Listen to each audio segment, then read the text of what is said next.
I know I've highlighted her before, but isn't she just so pretty? Those rose pink colored blooms. What a pretty hydrangea.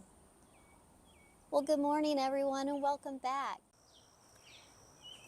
I've got to get this pot, well, I might leave it here. It was in the front yard, but I moved it here for winter protection. It has a white garret left in it. The other plants died, of course, in the freeze.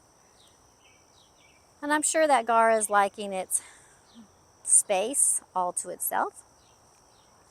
This is a dwarf camellia, and I see an oak tree trying to steal its thunder and its food.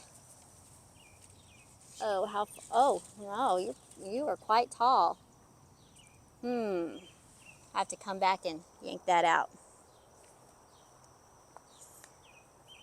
These are little honey hydrangeas, oak leaf hydrangeas. This one looks wilty. I wonder if it's getting too much water right there. I think so, because it's the cool of the morning and that limpiness should be gone if it was caused by the heat. And so last night I saw it was limpy, but it's still limpy this morning, which tells me too much moisture probably in that area. I may have to relocate that. I have some impatiens back there. Impatiens or impatiens. No C in it. Impatiens. Oh, almost stepped on a little gara. Oh, we got a self-seeded one. Okay, well, we'll leave that there. There's my other silverberry, my other silverberry, and my other silverberry. And I'm shaping these into smaller little circle shrubs, trying to keep them from becoming beast-like. I mean, you can't even, I can't, sorry. Mosquito got on my hand. I had to swat it. I can't even reach the top of that to prune it. So once I get this shaped up a little more, I'm going to hack this back. It'll be difficult because some of those stems in there are quite thick, and I'm probably not going to do it until maybe closer to the fall. We'll see. I'm going to make sure there's no bird's nest in there first. If there's no bird's nest in there, then I might do it this summer and give it time to flush back out so that it has cover for birds for the fall and winter. They do produce berries, and the birds do eat some. They do eat them. I don't know that they eat the whole thing, but they obviously eat them, because I find these popping up in other places, so I know that seed gets dropped. So I know the birds, well, I guess a squirrel could eat them. We do have a lot of squirrels. In this pot right here, I have my hellebores. They're just potted in a container. They survived the freeze, so I'm very pleased with that plant. It will be a keeper. No eviction for it. This plant also survived, and it's a small false, I think it's a false cypress, and I have to find the tag on it. It's not supposed to get very big, which is why I had originally planted it in that container. I have a clematis there that I need to get in the ground. I'm making more space over here, taking out this liriope, all this liriope. I also have to come in and get some of this creeping Jenny out and clean it up. I've got plants that I still need to get in the ground that I'm working on this area over here. Oh, well, let me show you back here. Well, in this pot, I have an angel wing begonia with a regular begonia. And they get the 3 o'clock, 4 o'clock, 5 o'clock sun, and it does just fine. Let me show you back here. I have a variegated hydrangea. Oh, a little stop. I've got some hostas planted in here. I think that's guacamole. I forget what that one is. I've got a pot of ajuga that I had just planted a few just to save it, and then all these babies came from it, so I don't need all of that. Got another hosta back here. One of them is a sweet or a fragrant bouquet. I think it's this one right here, fragrant bouquet. And yes, I bought it because it said the flowers are very fragrant. This is a weigela, and I think it's wine and spirit, or fine wine weigela, one of those. I have a spider's web fatsia back here. I have a fatsia over by my back door, and it does really well. And the blooms are really odd looking, but when it does bloom, oh, they are covered with pollinators. It is almost disgusting how many bugs, not just bees and butterflies, but the bugs.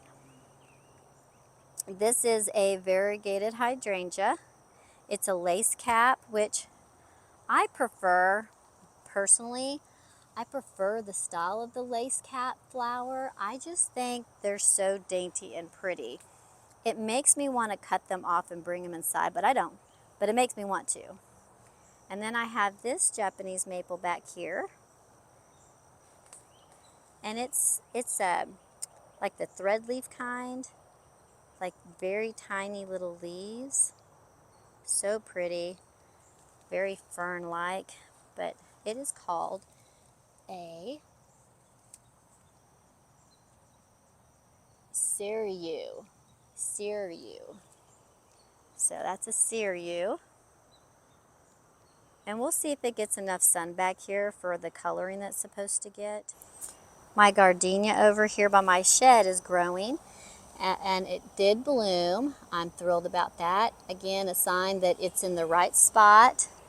That's from all the yellow, is from all the rain we had. Those are the blooms that were already open when we had that torrential downpour. I have some perennial chrysanthemums, and I like the color. It's not too stark or too hot. It's kind of a soft burgundy-ish color, so I'm allowing it to stay. And I think when this little variegated, this is an abelia, and I think that's radiance abelia, and I think when it gets larger, those two combined will be very pretty together. I still have some, are those pansies or no, those are pansies. I still have pansies doing well over here, and it's May, but they'll get straggly and you won't notice them. But I didn't plant them this year. They were already here. They just live, their roots live, then they come back. This is a salvia, and it's starting to bloom. We do get enough sun for it to bloom, but I think it would give even a better show if it was in more sun. Those are daisies back there. I think the variety is, oh, I can't think of what it is now. Ugh. I have to go find the tag, but I'm not climbing in there right this second. Here's some more phlox.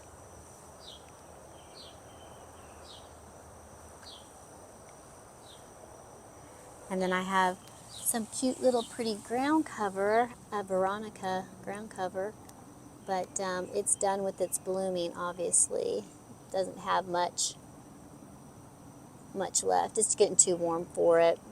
It'll just fade into the background.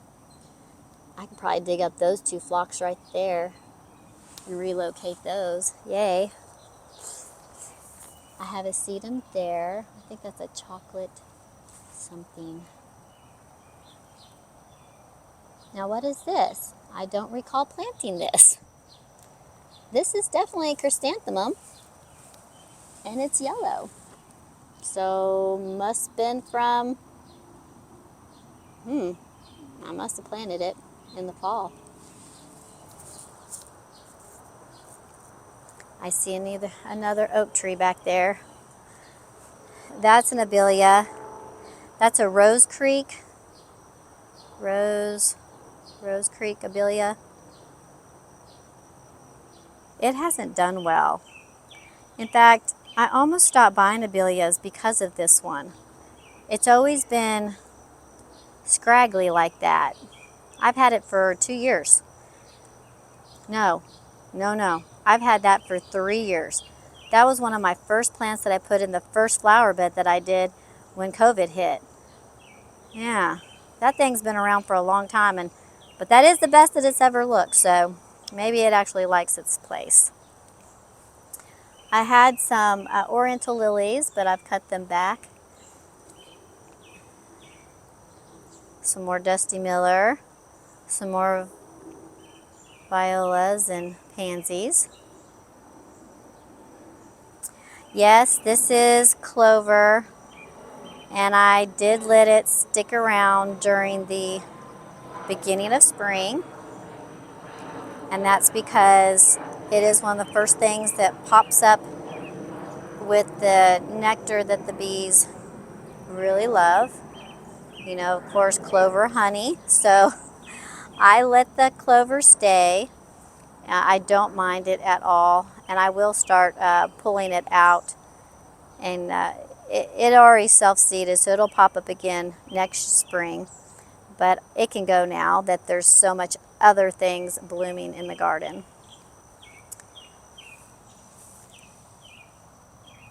This is a mock orange shrub. It is of the it's not like this, like I have another mock orange.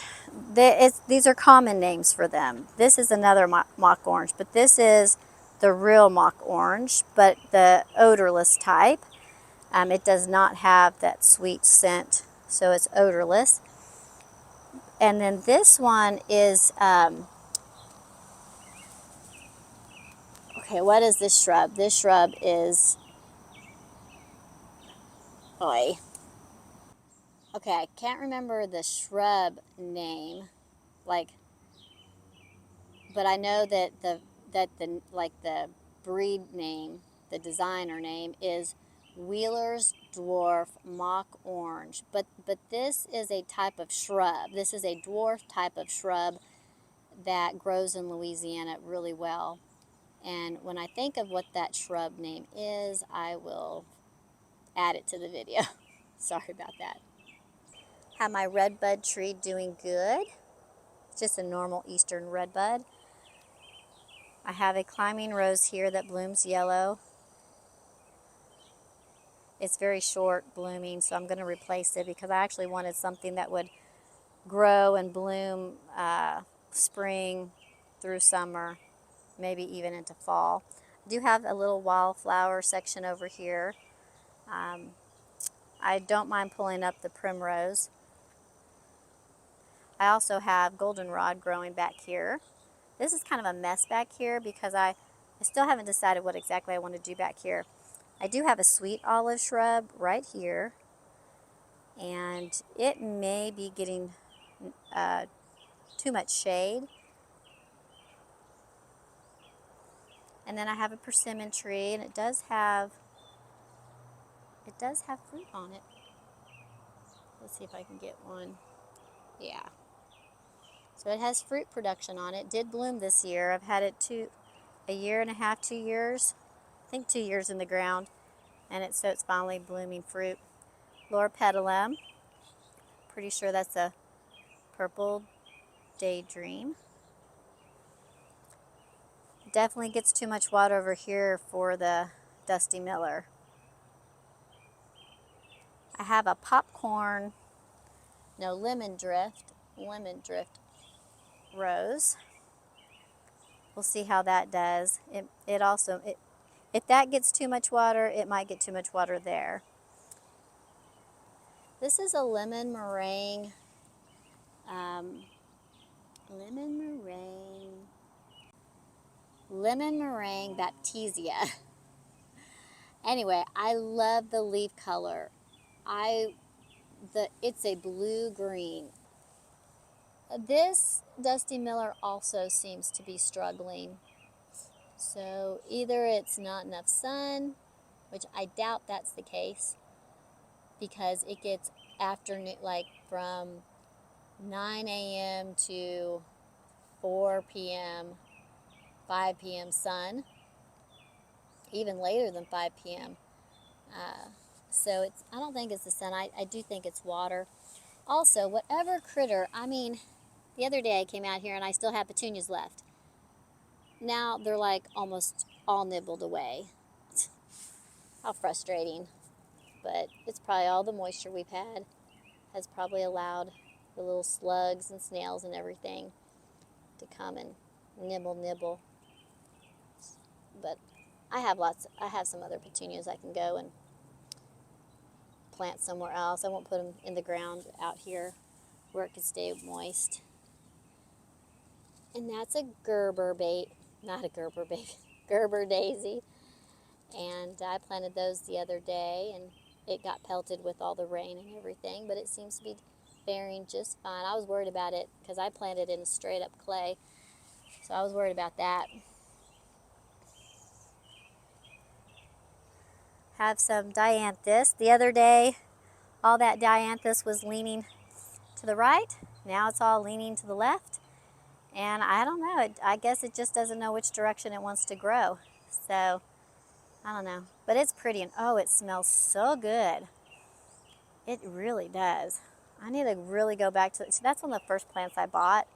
I need to go back and find out what is that, because I really need to get that closer to my patio. It really does put off a good smell.